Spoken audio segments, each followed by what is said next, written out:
아프니까 청춘이다. 2010년 김남도 교수가 쓴 이 책은 출간 8개월 만에 밀리언셀러에 등극하며 당시 미래에 대해 막연한 불안감으로 힘들어하는 청춘들에게 큰 위로를 남겨준 바 있습니다. 14년이 흐른 지금의 청춘들은 어떨까요? 아프니까 청춘이란 말이 무색한 조사 결과가 주목받고 있습니다. 한국청소년정책연구원이 발표한 청년의 빈곤 실태와 자립안전망 체계 구축 방안 연구 보고서에 등장한 내용입니다. 최근 1년 동안 아픈데도 병원에 못 간 청년이 10명 가운데 무려 4명 이상인 것으로 확인됐습니다. 아프면 병원에 가는 게 자연스러운 일인데도 불구하고 많은 청년들은 왜 병원을 가지 못하는 걸까요? 그 현실은 생각보다 가혹합니다. 시간이 없어서 그리고 병원비 지출이 아까워서 아파도 병원에 가지 못했다는 이들은 병원을 찾지 않는 이유를 이렇게 대답했습니다. 병원을 가고 싶지만 바쁜 일상으로 병원에 갈 시간이 부족한 데다 경제적 부담으로 병원비 지출 또한 마음 편히 할 수 없는 게 현실이란 겁니다. 그 어느 때보다도 풍요로운 시대지만 정작 청년들은 가난 속에 살고 있다는 평가가 나오고 있습니다. 특히 청년의 절반 이상은 최근 1년간 병원과 건강검진센터 그리고 보건소 등에서 건강검진을 받아본 적이 없는 것으로 조사됐습니다. 그래서일까요? 청년의 과반 이상이 주요 건강지원정책의 최우선 순위로 2030 무료 건강검진 확대를 꼽기도 했습니다.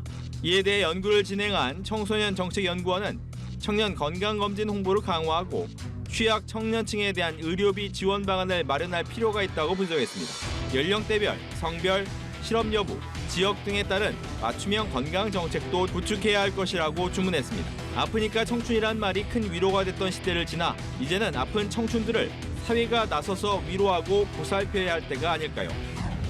북한의 형제국 쿠바, 그동안 쿠바를 상징했던 대표적인 표현입니다. 쿠바는 1960년 북한과 수교한 이후 서로를 형제국으로 부를 만큼 친밀한 관계를 이어왔습니다. 반면 우리나라와는 중남미 지역 국가 중 유일하게 수교하지 않은 나라로 꼽혀왔습니다. 하지만 우리 정부는 쿠바와의 외교관계를 복원하기 위해 그동안 지속적인 노력을 기울여왔는데 그 결과 마침내 수교에 전격 합의하며 한국의 193번째 수교국이 됐습니다. 특히 쿠바는 강력한 사회주의 체제를 채택하고 있는 국가로 반미 노선과 공산주의를 견지하고 있습니다. 1962년 구소련이 이곳에 핵미사일 배치를 추진하면서 미국과 소련 간의 핵전쟁이 발발 직전까지 갔을 만큼 최대 안보 위협 지역으로 꼽히기도 했습니다. 때문에 미국에게는 손톱 및 가시와 같은 존재란 평가도 나옵니다. 하지만 1989년 사회주의권 붕괴 시기 급격한 경제적 몰락을 경험하기도 했습니다. 특히 1992년 미국의 쿠바 민주화법과 1996년 쿠바 자유와 미주화를 위한 법 발효 이후 금수저처가 강화하면서 쿠바는 심각한 경제 위기에 빠졌습니다. 1994년과 2021년 매우 이례적인 대규모 반정부 시위까지 일어나면서 미국과 멕시코로의 이주 행렬이 급속도로 불어나기도 했습니다. 하지만 우리 정부는 그동안 쿠바와의 외교관계를 수립하기 위해 오랫동안 공들여왔습니다. 그 노력은 길게는 20년 이상 거슬러 올라가는 수건 사업이었습니다. 한국과 쿠바가 나란히 참석하는 다자회의가 열릴 때마다 꾸준히 문을 두드렸고 고위 실무급 접촉이 이어지며 몇 차례 중요한 모멘텀이 마련됐습니다. 쿠바와 북한 간의 관계가 끈끈했던 만큼 수교 협의 과정은 극도의 보안 아래 이루어졌습니다. 특히 수교가 성사된 데 쿠바에서 인기를 끌고 있는 한국 드라마와 K-팝 등이 큰 몫을 한 것으로 전해졌습니다. 193번째 수교국이 된 쿠바와 한국 간의 관계 개선이 가져올 기분 좋은 변화가 기대를 모으고 있습니다. 프랑스 파리에서 지구촌 최대 스포츠 잔치로 꼽히는 올림픽을 개최하는 건 역대 3번째이자 100년 만입니다. 33회에 불과한 하계 올림픽 역사에서 무려 3번이나 특급 이벤트를 개최한 도시는 영국 런던과 프랑스 파리가 유일합니다. 특히 코로나19 팬데믹 시대를 지나 처음으로 열리는 하계 올림픽이라는 점에서 이번 파리 올림픽은 역사적으로도 매우 각별한 의미를 지니고 있습니다. 그런데 올림픽 개최 전 눈살을 찌푸리게 한 소식이 전해졌습니다.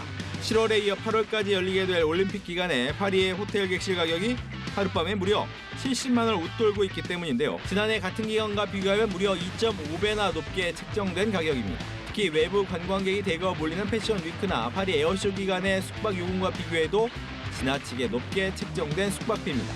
올림픽이라는 대목을 맞아 수익을 올리려는 호텔들이 늘고 있는 겁니다. 올림픽이라는 대목을 이용하려는 이들의 움직임은 이뿐만이 아닙니다. 최근엔 공유 숙박 플랫폼인 에어비앤비에 신규 등록된 숙소들도 대거 늘었습니다.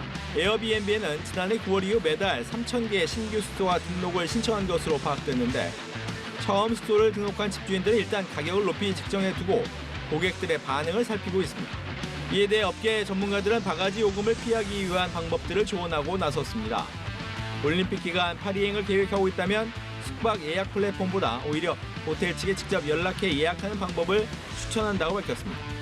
이번 파리올림픽의 슬로건은 양성평등과 포용을 강조하는 의미의 완전히 개방된 대회인데요. 문화에 독보적인 자부심을 지닌 문화예술의 도시답게 100년 만에 또 한 번 올림픽의 새 역사를 쓰겠다는 각오입니다.